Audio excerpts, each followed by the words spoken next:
Ngasi numidang wairam phongkiba kanglipaki mairagi pause digi maruoiba pau khara khangasaraka miyamda khudo tamjike Churachandpurda numidang pung 5dagi nahasing mayumdagi mapan thoandaba atopa beles lanchinduna changbagi athingba thamkhre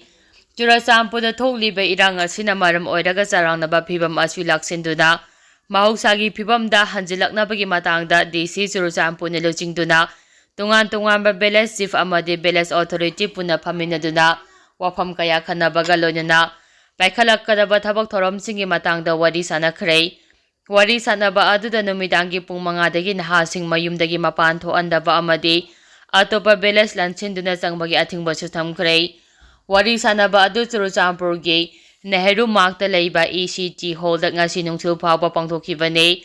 wari sanaba aduda hiyang tamlamka saimai jenhang lamka amadi lengkai gi chief sing Beles Authority ki Executive Members sing amadi Manipur Government ke makedigi DC Churachandpur SP Churachandpur amadi Toibung Subdivision ke SDO sing saruya ke wari sanaba aduda Churachandpur da hauju oiriba charanaba asigi matangda kupna khana ke loinuna Churachandpur amadi masigi akoiba mafam singda mahausagi phibamda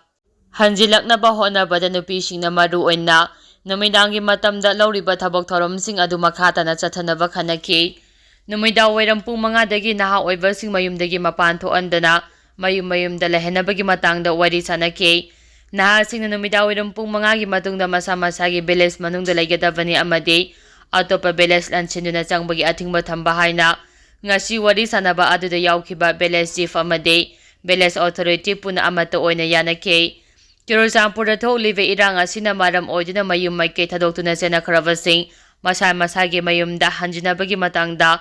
paikhalakadaba thabak thoramsingi matangda su kupna khanaki loinuna beles authority singi apamba singi matung ina social media da thokliba pausing asigi achum arang khangdoknabagi damak police control number 6909161233 su hangdokhre hairi makhata rapa pauda Kuki sina khurkhul saba laikai leiba miyoi amagi Loupham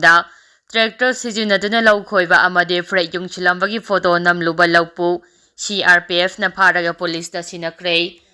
masagi Loupham da Kuki sina tractor sijinaduna unaba khoidokle amadi freight yungsile haiba pau tabadagi Kuki sina yungsinlamba freight ki photo namluba Loumi ama Kuki singi khulmaya nakna jangchili haibagi Maralda CRPF na pharaga police da sinarakre police na su Loumi adu lock up da thamjengkhre haide Pausi asina phangba paugi matung inade hariba thaudo asinga si ayu Imphal West District ki Sengmai Police ki manung chamba khurkhul saba laikai maning da thokibane pau asina hai khurkhul saba laikai dagi Loumi ngangbam ranjit arise tomba jaini phugomdoi apopa NJ Tomsing kawi maki Loupham adu khurkhul saba laikai maning amasung Kuki khul lairi pokpi changphai ga thangnabada leibane Maki Loupham adu mamang sahidagi Kuki singna tractor sijinaduna khoidoklaga lau uba haukibane haide adubu mahak masagi Loupham adu Kuki singna makhoigine haina freight yungsilamle haiba pau tabadagi aphapata khangdana ngasi ayu pung 10 makhairom tabada matomta mafam aduda chatlaga mobile phone dagi photo kapkibane haide Kuki singna yungsilambani haidiba flag sing adu photo kaplingaida Mahapo CRPF na Kuki singa naknaba mafamda changsilai haibagi maralda Phakibaga loinana Mahapo 53 suba mountain division gi personnel singda sinaki masigi matungda 53 suba mountain division na amuk Sengmai police station na puraklaga khuchinarakpani haide mahakna mathwai chakna namluba photo sing adudi 53 suba mountain division gi personnel singna muthatkre haide makhata rakpa pauda Kangpopi Boljang village dagi khulai kya fagatpa ngamkhre Pheleng singi akoibada saramba bunker mari mai thadoktuna mangankre security force na tonga ba mafam singda operation chathaduna khulai fagatpa amadi ain kaina saramba bunker sing sidoktuna amadi mai thadoktuna manganba lepna chathari ngarang su Kangpopi district ki new kaithe mambi police station na konba S Bongjang village chathakiba operation na Kuki khulai fiber singna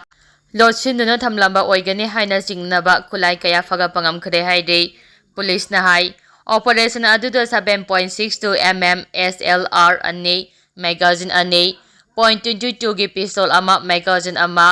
improvised mortar pompi amma country made gun mechanism rifles ani mortar bomb taruk 7.62 mm round nipan Motorola handset amma phagatki haire. Amaromda police CRPF BSAF ki apunba kanguna so ngarang Kangpopi district ki Saparmaina police station gi manungsanba Phelenjing gi akoibada sathakiba operation da singsang adugi tunga ba mafamsingda Kuki singna saramba bunker mari thugai ki bagalona mai thadokna mangankre haire. Makha tarakpa pauda Supreme Court ki Judge Tarukna Saba Timna ngasi Imphal da thunglakhibaga Churachandpur amadi Bishnupur da chatuna IDP singi phibam hakthengna yingsinkhre.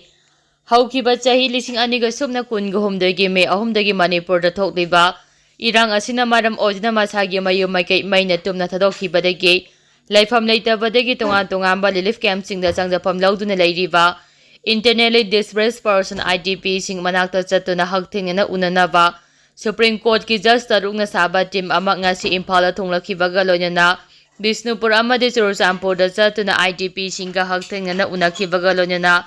makhoi gi hauju oidiba phibam yengsinkhre. High Court of Manipur Duodecimal celebration ga mari lenana ngasi ayu Imphal gi International Airport da thunglakhiba Supreme Court ki Judge Tarukna Saba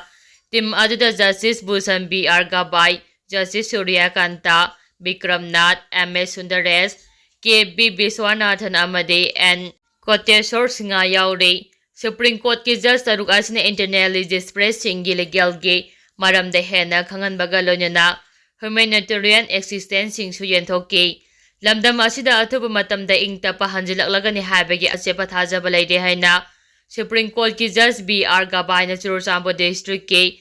Salbamna madopta changjapam lauduna leiriba internally displaced persons singda thajaba pikre. Loinana ngasi Churachandpur da thunglakhiba Supreme Court ki Judge Tarukna Saba team asina Bishnupur amadi Churachandpur district chatuna internally displaced persons sing unaki. Churachandpur gi sabamna madopta changjapam lauduna leiriba IDP singa unakhibada Justice BR Gabai na phongdokhibada awaba haibasi sodina loiba naigani waduna ta adumak leiba yaroi athuba matamda lamdam asida ingtapa hanjilaklagani haina IDP singi pungning phathaki loinina IDP singda tunga mapulam singsu khusinaki tungda Churachandpur gi mini secretariat ta pangthokpa tharamda virtually on a legal services camp amade medical camp amade legal aid clinic pangthoki ngasi Churachandpur gi khongcha aduda Justice and Koteshwar de saruyakhide adubu Bishnupur district relief camp da leiriba IDP sing amade pangthokhiba tharam singda de saruyakhi haire. Makha tarakpa pauda kar ani huranba miyoi ama phare tunga ba mafam singdagi huralaga lotchinna thamlamba oigani haina jingnaba kar ani Manipur police ki kanguna chathakhiba drive ta Thawba district ki Lilong police station Koamba Usoi Popi ki area dagi phaga pangamle haire pawasi na hai police na phagalaba kar ani adude angawba machugi Maruti Swift ZXI registration number ML04D 1580 amade green machugi Maruti Swift BXI registration number WB02AF 6824 ni haire. Makha tarakpa pauda Center dagi lakliba Central Scheme singa si mamingtigi oina photo khara thagatlaga laukthoknaba honagumse MP Bimol District Administration Imphal East na sinduna District Department Coordination and Monitoring Committee manungda DISISA mifam amanga si Porompa DC Office Complex Panchayat Babanda pangthokre thorom aduga mari lenana Lok Sabha gi MP Dr. Angomcha Bimol Akoijam na phongdokhibada Center dagi lakliba Central Scheme singa si mamingtigi oina photo khara thagatlaga laukthoknaba honagumse thadarakliba scheme singa si mapum phana thaba oina pangthoklabade kanaba phajana phangani loinina district administration amana adu haire haiduna piraklaba suningthina verification tawraga scheme singa si paikhatlabadi lamdam asida leiriba sakthung phithung draba kaya asi chawna ko anbangamgani loinina hiramasi gi matangda thabak tawriba official amadi mari leinaba khudimakna matam gi matung ina district administration na mathok taba information gi damak korakpada thongna leina amadi mari leinaba pau piba changi haina phongdokhi